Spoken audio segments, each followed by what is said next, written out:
फिर एक बार की बात है कि भगवान नारायण, बहुत ही खास चीज़ है। आज की कथा बहुत इम्पोर्टेंट है। आज की कथा पे बाकी के दिन अब सब जुड़े हुए हैं एक दूसरे से। इसके बाद एक और कथा आती है।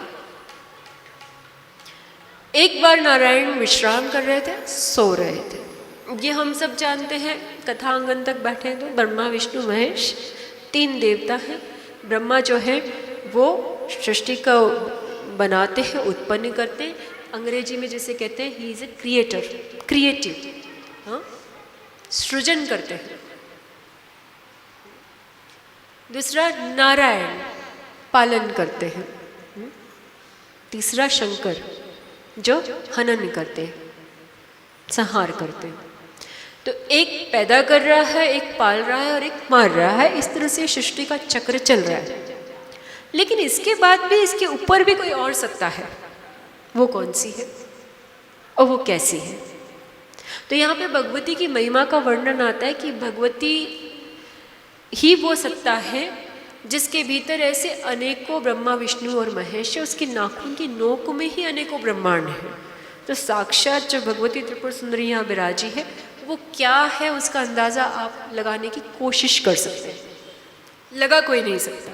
जिस दिन जो असली में समझ जाएगा वो फिर हमेशा के लिए या तो मौन हो जाएगा या हमेशा के लिए उनमें खो जाएगा। ऐसा हमारा सोचना है।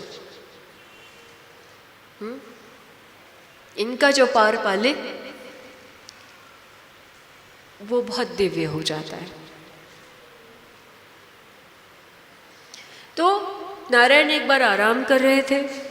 अब नारायण आप लोगों के बीच में डेली लाइफ में कौन होता है वो समझ लो, तो कथा जीवन में कभी नहीं भूलोगे।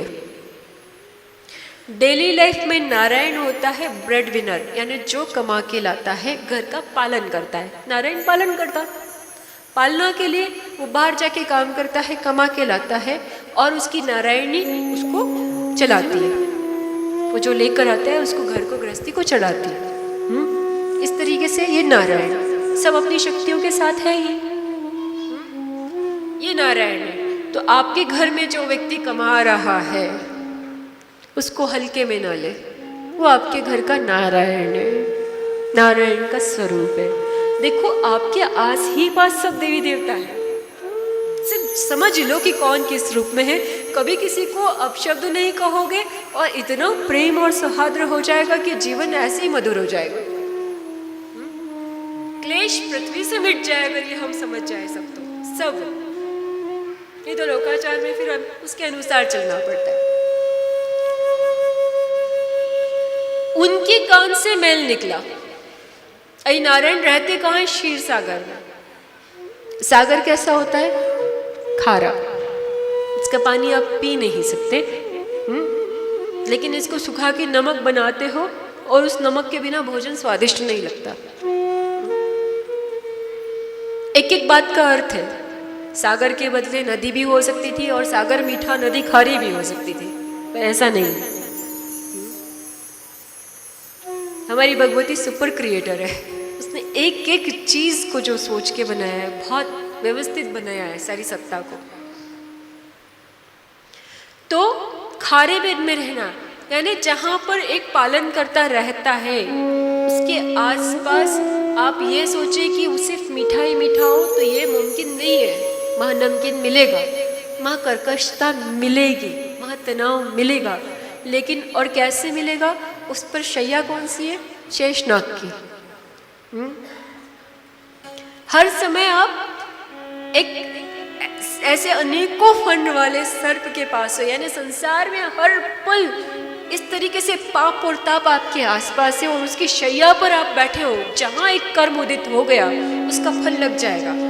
किसी जन्म में पाप किया और अभी उदित हो गया तो अभी आपको उसका फल मिल जाएगा, और किसी जन्म में पुण्य किया, उसका पुण्य लग गया, उदित हो गया कर्म, तो उसका उदित हो जाएगा। तो चमत्कार हो जाए। अरे अचानक से लॉटरी लग गई, अचानक से पदवी मिल गई, अचानक से फायदा हो गया, बहु बच्चे अच्छे हो गए, बच्चा अच्छा हो गया, कुछ भी अच्छा हो जाएगा।